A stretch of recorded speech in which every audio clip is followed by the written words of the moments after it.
مدینہ کا بازار تھا۔ گرمی کی شدت اتنی زیادہ تھی کہ لوگ نڈال ہو رہے تھے۔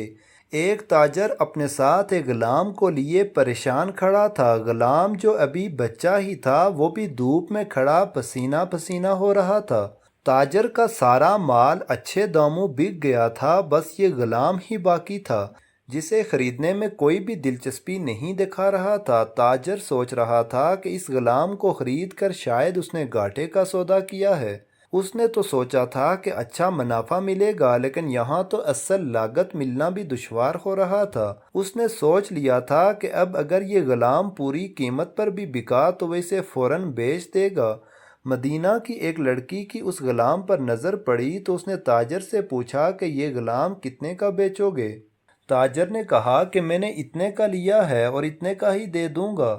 اس لڑکی نے بچے پر ترس کھاتے ہوئے اسے خرید لیا۔ تاجر نے بھی خدا کا شکر ادا کیا اور واپسی کی راہ لی۔ مکہ سے ابو حذیفہ مدینہ آئے تو انہیں بھی اس لڑکی کا قصہ معلوم ہوا۔ لڑکی کی رحم دلی سے متاثر ہو کر انہوں نے اس کے لیے نکاح کا پیغام بھیجا جو قبول کر لیا گیا۔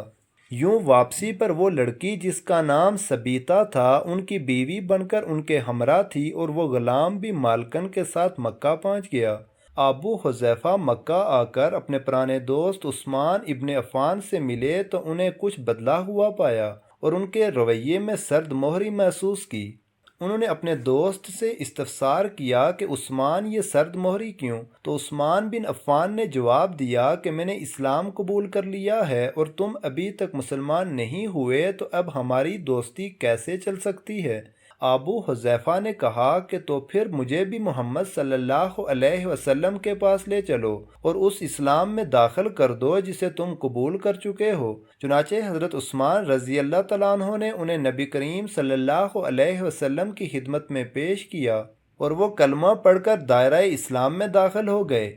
گھر آ کر انہوں نے اپنی بیوی اور غلام کو اپنے مسلمان ہونے کا بتایا تو ان دونوں نے بھی کلمہ پڑھ لیا۔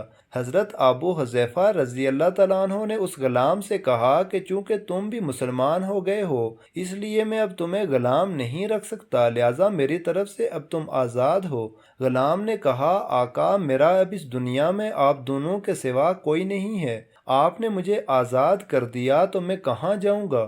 حضرت ابو حذیفہ رضی اللہ تعالیٰ عنہ نے اس غلام کو اپنا بیٹا بنا لیا اور اپنے پاس ہی رکھ لیا۔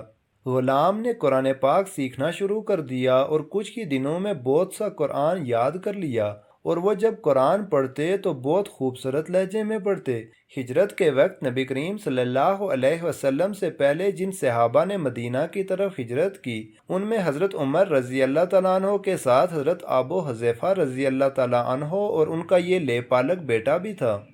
مدینہ پہنچ کر جب نماز کے لیے امام مقرر کرنے کا وقت آیا تو اس غلام کی خوبصورت تلاوت اور سب سے زیادہ قرآن حفظ ہونے کی وجہ سے انہیں امام چن لیا گیا، اور ان کی امامت میں حضرت عمر رضی اللہ تعالیٰ عنہ جیسے جلیل القدر صحابی بھی نماز ادا کرتے تھے۔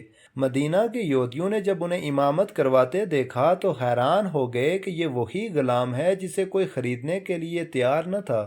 آج دیکھو کتنی عزت ملی کہ مسلمانوں کا امام بنا ہوا ہے۔ اللہ پاک نے انہیں خوشگلو اس قدر بنایا تھا کہ جب آیات قرآنی تلاوت فرماتے تو لوگوں پر ایک محویت طاری ہو جاتی اور راہ گیر ٹھٹک کر سننے لگتے۔ ایک دفعہ ام المومنین حضرت عائشہ رضی اللہ تعالی عنہا کو رسول اللہ صلی اللہ علیہ وسلم کے پاس حاضر ہونے میں دیر ہوئی۔ آپ نے توقف کی وجہ پوچھی تو بولیں کہ ایک قاری تلاوت کر رہا تھا، اس کے سننے میں دیر ہو گئی، اور خوشرحانی کی اس قدر تعریف کی کہ حضور خود چادر سنبھالے ہوئے باہر تشریف لے آئے۔ دیکھا تو وہ بیٹھے تلاوت کر رہے ہیں۔ آپ نے خوش ہو کر فرمایا اللہ پاک کا شکر ہے کہ اس نے تمہارے جیسے شخص کو میری امت میں بنایا۔ کیا آپ جانتے ہیں کہ یہ خوش قسمت صحابی کون تھے؟ ان کا نام حضرت سالم رضی اللہ عنہ تھا۔ انہوں نے جنگ موتا میں جام شہادت نوش کیا۔ اللہ کی کروڑہا رحمتیں ہوں ان پر۔ مزید اچھی ویڈیوز دیکھنے کے لیے چینل کو سبسکرائب کریں۔ جزاک اللہ۔